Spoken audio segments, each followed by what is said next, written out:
Pada siang hari yang begitu terik di sebuah desa, seorang anak bernama Daniel sedang mendorong motor mininya yang tengah mogok. Sesampainya di rumah, ia membongkar si motor dan mendapati karburatornya yang kemasukan kawat. Karena susah diambil, ia pun mencongkelnya menggunakan bulu ayam sisa dari memasak ibunya.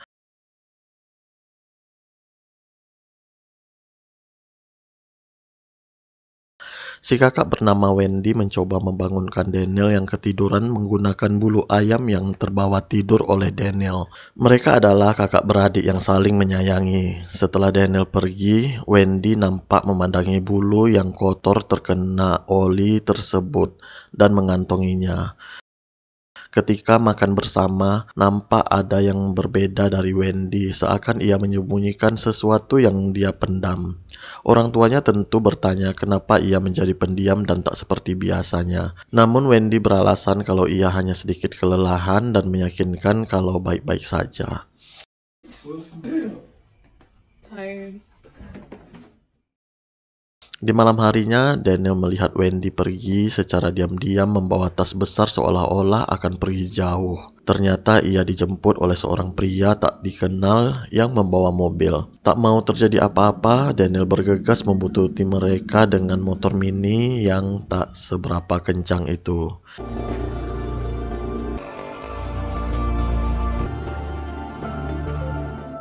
Jauh menyusuri jalanan yang begitu lengang, ia mendapati mobil tersebut berhenti di pinggir hutan. Namun tak ada seorang pun di dalam mobil tersebut.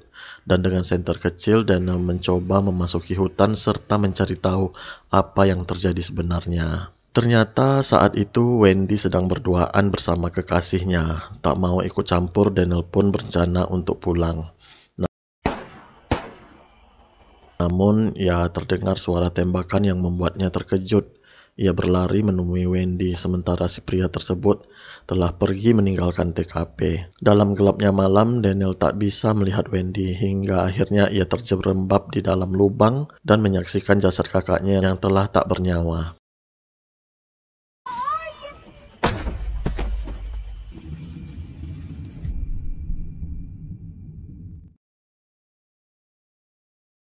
15 tahun telah berlalu, Daniel kini sudah dewasa dan bekerja sebagai monter di sebuah bengkel. Diketahui ia telah mempunyai adik laki-laki bernama Aaron yang baru saja masuk SMA. Suatu ketika Aaron mengajak untuk menjenguk makam Wendy. Walaupun tak pernah bertemu secara langsung, Aaron begitu merindukan sosok kakaknya tersebut. Seorang kakak yang tak pernah ia lihat seumur hidupnya.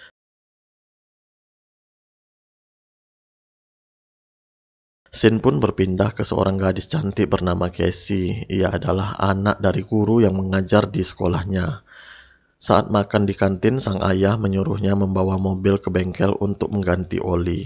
Secara kebetulan, yang menangani mobil adalah Daniel. Daniel melihat selang radiator hampir bocor dan terpaksa mobil Casey harus menginap. Setelah jam kerja usai, Casey meminta tolong kepada Daniel untuk memberinya tumpangan. Karena kebetulan mereka satu arah menuju sekolahan untuk menjemput Aaron. Di dalam mobil, Casey yang pandai bicara mencoba untuk mencairkan suasana. Hal itu tentu membuat Daniel yang kalem dan dingin menjadi senyum-senyum karena salah tingkah. Setibanya di sekolah, bertemulah mereka dengan Aaron yang pulang sekolah dan memperkenalkannya kepada Casey.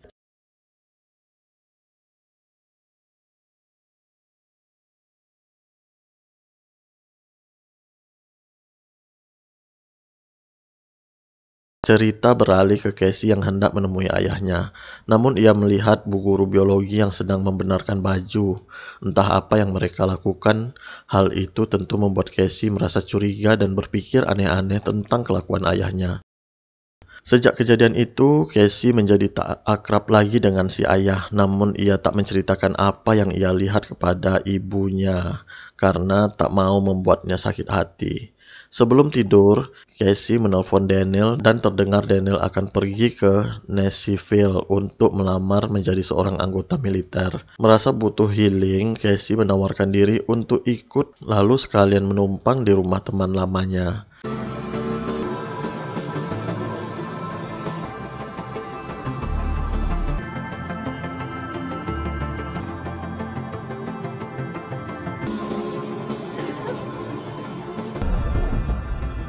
Setelah sampai di rumah teman Casey, mereka pun akhirnya berpisah.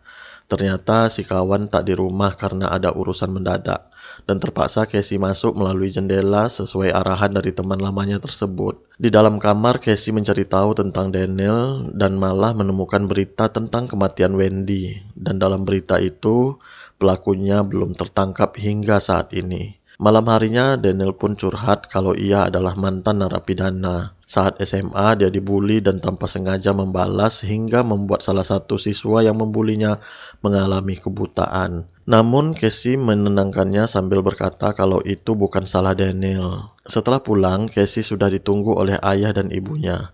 Ia dimarahi karena ketahuan secara sembunyi-sembunyi berhubungan dengan Daniel.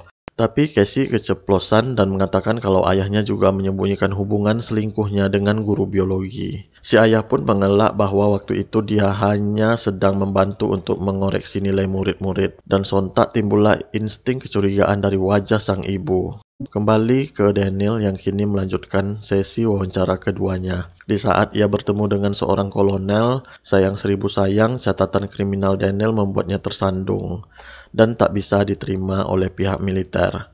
Kolonel menambahkan kalau lebih baik Daniel kembali bekerja menjadi montir saja dan merawat adik serta ibunya.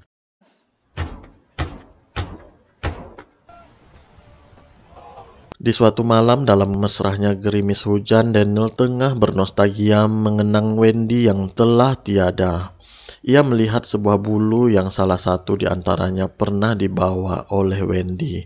Bulu yang menandai momen terakhir kali mereka berbicara bersama. Tak lama kemudian Casey pun datang. Saat mereka berbincang, si cantik Casey bertanya mengenai bulu ayam yang ia pegang. Daniel bercerita kalau ada 20 yang salah satunya dibawa oleh kakaknya di malam ia meninggal dunia. Saat itu, Daniel juga begitu sedih karena ditolak menjadi anggota militer. Ia akan di sini selamanya menjadi montir untuk mengganti Oli. Casey tentu menenangkannya dan berjanji tak akan meninggalkan Daniel meskipun hanya seorang montir. Selalu menemaninya apapun yang terjadi, dan begitulah sebenarnya cinta, saling menguatkan ketika harapan seakan menghilang. Sepulang dari rumah Daniel, Casey baru tersadar kalau bulu milik Daniel tertinggal di mobilnya. Seketika ia teringat akan masa kecil dulu bersama ayahnya, di mana ketika itu ia juga melihat bulu di dalam mobil sang ayah. Dengan penasaran ia mencari bulu tersebut yang pernah ia simpan ketika masih kecil. Semalaman menelusuri gudang tempat di mana ia menyimpan semua mainan waktu dia kecil, hingga akhirnya bulu itu pun ketemu. Lalu Casey mencocokkannya dengan bulu milik Daniel, dan ia pun sangat terkejut mengetahui bahwa keduanya adalah bulu yang sama, di mana hal itu menandakan kalau Wendy pernah menaiki mobil ayahnya. Dan si pembunuh tak lain dan tak bukan adalah ayah dari Casey itu sendiri.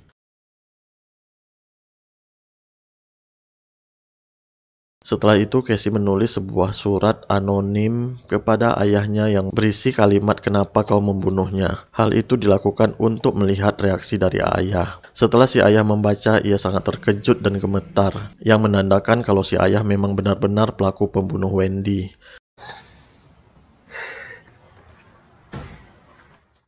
Sore harinya setelah pulang bekerja, si ayah menaruh surat itu ke dalam mobil Daniel. Melihat reaksi Daniel yang biasa saja membuatnya berpikir bahwa bukan Daniel lah yang mengirimkan surat tersebut.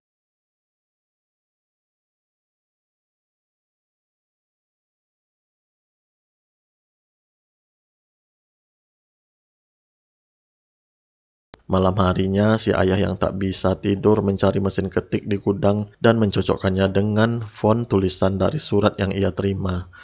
Dan faktanya huruf Y pada surat itu sangat identik dengan huruf Y hasil mesin ketik lawas di gudang miliknya, yang berarti Casey lah yang menulis surat tersebut. Di sisi lain, Casey meminta Daniel untuk menjemputnya karena ia ingin menceritakan sesuatu yang sangat penting. Setelah Daniel tiba, Casey diam-diam mencoba untuk kabur dari rumah. Namun ternyata si ayah sudah menunggu dan mencoba untuk menjelaskannya. Akhirnya ia mengaku kalau dia salah karena telah berselingkuh dan membunuh Wendy. Tapi hal itu ia lakukan karena si ayah sangat menyayangi istri dan anak kecilnya yang tak lain dan tak bukan adalah Casey. Ia juga memohon untuk jangan menyebarkan fakta perselingkuhan ini karena akan mencoreng nama baik keluarganya sendiri. Kenyataan itu membuat Casey sangat bersedih dan tak bisa berkata apa-apa karena ayahnya telah berselingkuh dengan banyak wanita dan menjadi seorang pembunuh. Namun tiba-tiba Daniel datang dan telah mendengar semua pengakuan dan percakapan mereka berdua. Dengan dirasuki rasa kebencian yang begitu dalam, bujukan dan permohonan maaf seolah tak mempan menghadapi Daniel yang telah terbakar rasa dendam.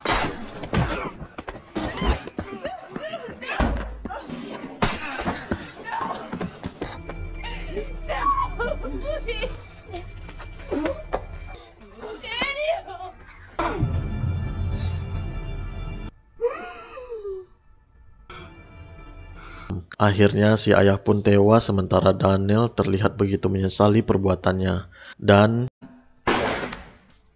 ya, si ibu yang terbangun menembak Daniel karena telah membunuh suaminya. Seketika suasana menjadi begitu hening dan hanya terdengar suara isak dari Daniel yang tengah sekarat. Daniel pun menceritakan masa lalunya di mana ternyata saat itu dia menemukan Wendy si kakaknya masih hidup dan tengah mengandung. Lalu dengan motor mininya, Daniel membawa Wendy ke rumah sakit. Namun sayang, Wendy tak selamat sementara bayinya berhasil berjuang melawan kematian dan berhasil survive menyambut kerasnya kehidupan. Daniel kecil yang tak tahu apa-apa hanya bisa bengong dan seluruh keluarga menganggap kalau bayi itu adalah adiknya.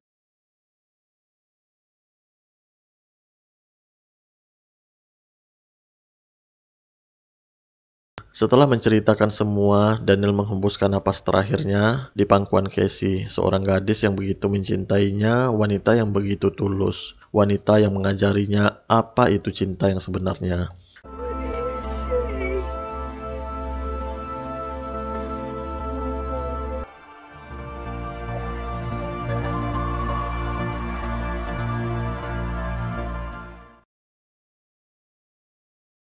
Di akhir cerita, Casey bertemu dengan Aaron. Akhirnya fakta pun terkuak bahwa Aaron bukan adik dari Daniel, melainkan anak dari Wendy, dan ayah Casey yang tak lain dan tak bukan adalah adik dari Casey itu sendiri. Keduanya pun menangis haru menghadapi kenyataan yang terkadang memang menyakitkan. Tentu ia senang bertemu dengan saudaranya. Namun siapa yang tak merasa kehilangan ditinggali pergi oleh Daniel, si pria sederhana yang membuat jatuh cinta. Dari Casey ini kita belajar bahwa terkadang menjadi tahu tak lantas membuat kita bahagia, karena akhirnya fakta memang tak seindah itu. Terima kasih telah menonton. Wassalamualaikum warahmatullahi wabarakatuh.